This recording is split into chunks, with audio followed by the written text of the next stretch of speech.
Hi, I'm Gail and welcome to Low Carb Recipe Ideas. Today we're going to make a dreamy pumpkin dessert. So let's get started here. I have 1.5 cups of pumpkin. Now what I've done back in the fall when all the pumpkins were being harvested, I bought a bunch of pumpkins and baked them and froze them and put them in the freezer so I'm all set to go. You can also buy the pumpkin in the can. That way it's a lot easier if you want to do it that way. Okay, now I have 1/4 cup of stevia. We'll mix that in. 1/2 teaspoon of salt. 1 teaspoon of ginger. 1 teaspoon of cinnamon. And 1/3 teaspoon of nutmeg. You can also put in 1/2 teaspoon of cloves. I'm not really that fussy on the cloves, but a lot of people like that in their pumpkin, so you're very welcome to put that in, or even any other spices that you think might work well with this recipe. Now I have 3 eggs. I've already cracked them up and I've already beaten them just to make it a little quicker for the video. So we'll mix that up. Now one thing I wanted to point out is I have put stevia in this recipe because it's very low in carbs. Now I have 3 other bags here with different kinds of sweeteners, and one is Truvia. Truvia is absolutely delicious. It is a little higher in the carb factor, but that's why I'm using the stevia today, and you can choose what you want to use. Then there's xylitol. It is basically, it's excellent. It's even better than Truvia, I think. And then we have the stevia. So you have 3 to choose from. The xylitol is a little more expensive, but it really has excellent flavor. Okay, I've got this mixed in quite well. So now I'm going to put in 2 cups of this Natura. And you can get this at the superstore, you can get it at Food Basics here in Ontario, and it's a really good product. It's a soy beverage, and on the back, for 1 cup, it's 4 grams of carbs, 1 fiber.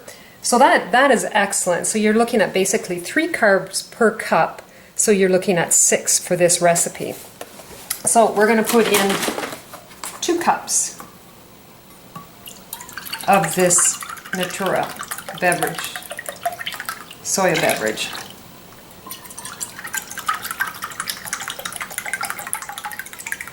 There we go. Okay, we'll mix this all in.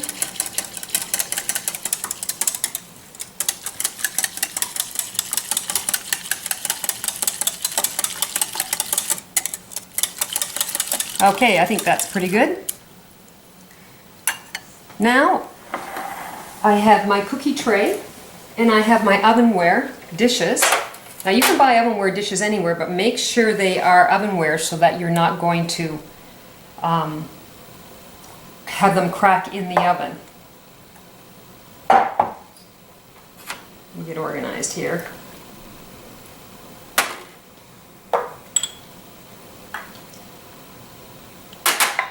And it makes approximately 8 dishes of this delicious pumpkin dessert.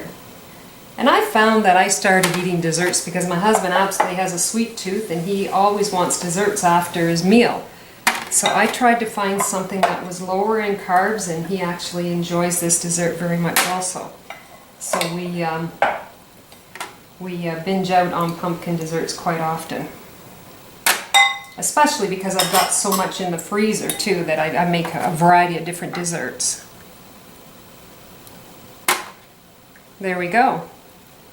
Okay, now I've set the oven at 350, and I like to put my pumpkin dessert in a bath. So